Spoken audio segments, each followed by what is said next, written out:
प्राचीन समय में विद्यालय गुरुकुल में रहकर ही पढ़ाई करते थे। बच्चों को शिक्षा ग्रहण करने के लिए गुरुकुल में भेजा जाता था। बच्चे गुरुकुल में गुरु के सानिध्य में आश्रम की देखभाल किया करते थे और अध्ययन भी किया करते थे। वरदाज को सभी की तरह गुरुकुल भेज दिया गया था। वह आश्रम में अपनी साथियों के साथ घुलने मिलने लगे, लेकिन वह पढ़ने में बहुत कमजोर थे। गुरुजी की कोई भी बात उसके बहुत कम समझ में आती थी। इस कारण सभी के बीच वह उपसाह का कारण बनते हैं। उसके सारे साथी अगली कक्षा में चले गए, लेकिन वे आगे नहीं बढ़ पाए।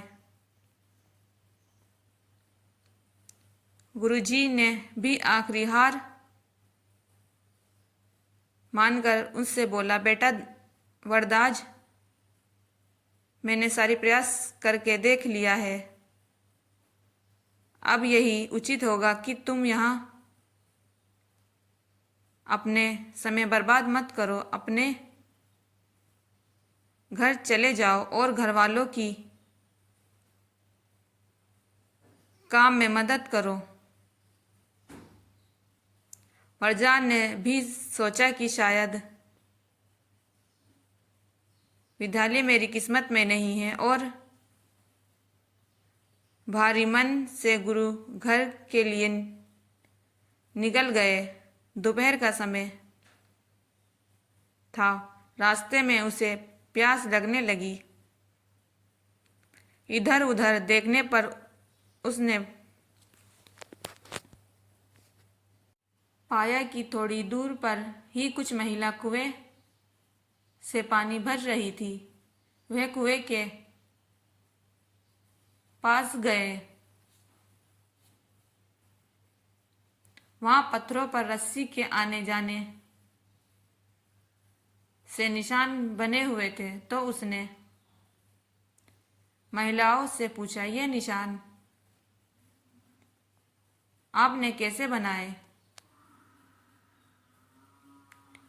तो एक महिला ने जवाब दिया, बेटा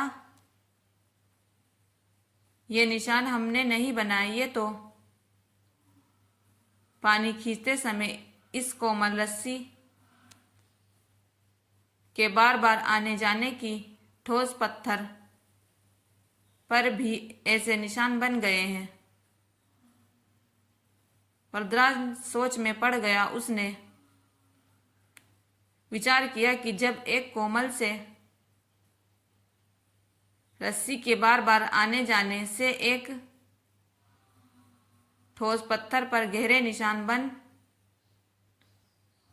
सकते हैं, तो निरंतर अभ्यास से मैं विद्या ग्रहण क्यों नहीं कर सकता। वरदाज ने ढेर सारे उत्साह के साथ वापस गुरुकुल आए और अथक कही मेहनत की। गुरुजी ने भी खुशी होकर भरपूर सहयोग किया। कुछ ही सालों बाद यह मंदबुद्धि बालक वरदाज आगे चलकर संस्कृत व्याकरण का महान विद्वान बने। शिक्षा।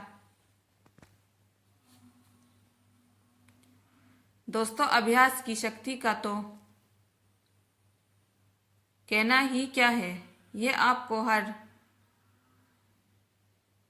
सपने को पूरा करेगी। अभ्यास बहुत जरूरी है, चाहे वो खेल में हो या पढ़ाई में हो या किसी और चीज में। बिना अभ्यास के आप सफल नहीं हो सकते।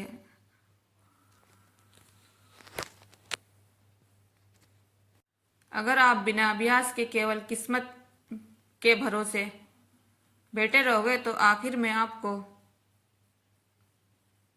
पछताने के सिवा और कुछ हाथ